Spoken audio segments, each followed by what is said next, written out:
మీ personal interviews మరియు వ్యాపార ప్రకటనల కొరకు ఈ నెంబర్ని సంప్రదించండి. నమస్తే, నేను మీ గోపి. బ్రేకింగ్ న్యూస్ చూసుకోవచ్చు. దుండిగల్లోని ఒక ప్రైవేట్ ఇంజనీరింగ్ కళాశాలలో ఈరోజు హాస్టల్లో ఒక విద్యార్థిని అయితే ఆత్మహత్యగా పాల్పడడం జరిగింది.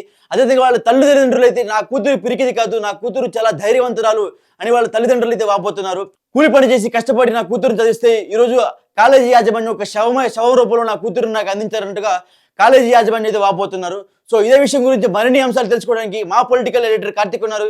ఆయన తెలుసుకుందాం. కార్తిక్, చెప్పండి, దుండిగల్ కాలేజీలో ఏం జరిగింది? దుండిగల్ కాలేజీలో బీటెక్ చదువుతున్నటువంటి ఒక అమ్మాయి ఆత్మహత్యకు పాల్పడింది. అంటే అమ్మాయి ఉరి వేసుకొని చనిపోయింది. ఆ అమ్మాయి కడుపు నొప్పి కారణంగా అనారోగ్య సమస్యలతో కాలేజీకి అటెండ్ కాలేదని, ఆ లేఖని కాలేజీ యాజమాన్యానికి కూడా పంపించిందని ఒక లేఖను పేరెంట్స్ కి వాళ్ళు ఇచ్చారు. అంటే యాజమాన్యం చెప్తుంది ఏంటంటే ఆ అమ్మాయి కేవలం అనారోగ్య సమస్యలతో బాధపడుతూ లీవ్ తీసుకుంది, మరి ఎందుకు చనిపోయింది అనేది మాకు తెలియదు అనేటువంటిది కాలేజీ యాజమాన్యం చెప్తున్నారు. పేరెంట్స్ చెప్తున్నారు ఇది ఖచ్చితంగా ఆత్మహత్య కాదు, దీని వెనకాల ఏదో కారణాలు ఉన్నాయి, బలమైనటువంటి కారణాలు ఉన్నాయి.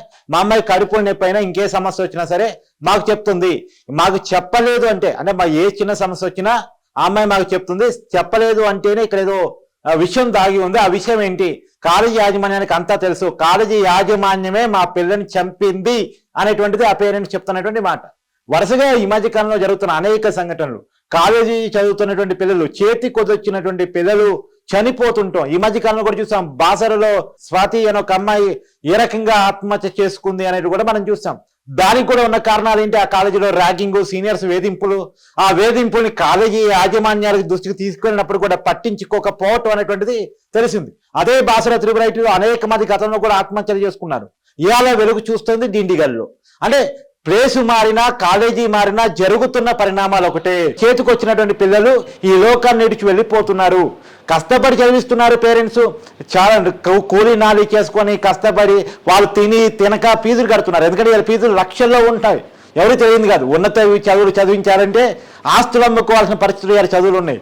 అలా ఆస్తులు అమ్ముకొని తినక కష్టపడి ఫీజులు కడతా ఉంటే చదువుకోవాల్సిన వయసులో ఎందుకు సేవలు అయితే తేలుతున్నారు అనేటువంటి మాత్రం ఖచ్చితంగా చర్చ జరగాల్సినటువంటి అవసరం అయితే ఉంది. అంటే వాస్తవంగా ఇక్కడ కాలేజీ యాజమాన్యాల మీద ప్రభుత్వాల పర్యవేక్షణ కూడా లోపించింది. అసలు కాలేజీలో ఏం జరుగుతుంది? ర్యాగింగ్ జరుగుతుందా, జరగట్లేదా? దాని కాలేజీ యాజమాన్యాలు సీరియస్ తీసుకుంటున్నాయా, తీసుకోవట్లేదా?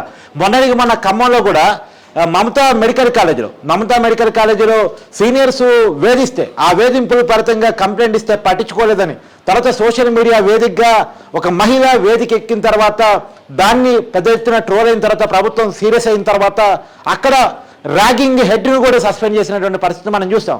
ఇలాంటి అనేక సంఘటనలు పదే మనకి కనపడుతూ ఉన్నాయి. అంటే ఏం జరుగుతుంది అనేటువంటిది ఖచ్చితంగా కాలేజీల మీద చర్యలు ఉండాలి, కాలేజీల మీద ప్రభుత్వాల పర్యవేక్షణ ఉండాలి. గతంలో స్కూల్ అయినా కాలేజీలు అయినా ఖచ్చితంగా ప్రభుత్వాల పర్యవేక్షణ ఉంటూ ఉండేది. ఇప్పుడు అది లోపించిందని చెప్పుకోవాలి.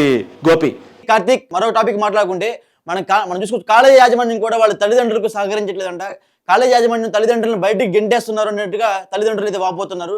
మా కూతురిని మాకు శవం రూపంలో తిరిగి ఇచ్చారంటగా కాలేజీ యాజమాన్యంపై వాళ్ళు అయితే కంప్లైంట్ చేస్తున్నారు. అదేవిధంగా మేము రాకముందే ఆ బాడీని పోస్ట్ మార్టంకి పంపించారు అన్నట్టుగా తల్లిదండ్రులు అయితే ఆవేదనకు గురవుతున్నారు. దీని గురించి ఏమంటారు?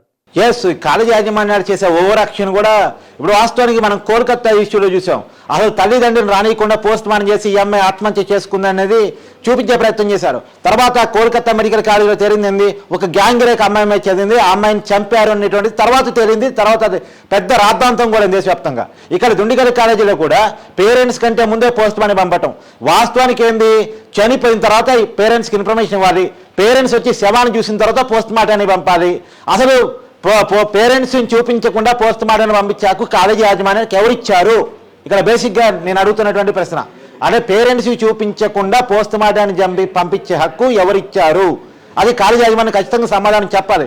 నేను ఖచ్చితంగా భావిస్తుంది అనుమానాలు పేరెంట్స్ చెప్తుంది కూడా ఏంటంటే కాలేజీ యాజమాన్యానికి సంబంధించిన ఏదో ఇష్యూస్ ఉన్నాయి, ఆ కాలేజీలో ఏదో విషయాలు నడుస్తున్నాయి, కాలేజీ రిప్యుటేషన్ పాడొద్దని, కాలేజీ పేరు పాడొద్దని ఆ విషయాన్ని కాలేజీ యాజమాన్యం దాచిపెట్టే ప్రయత్నం చేస్తుంది.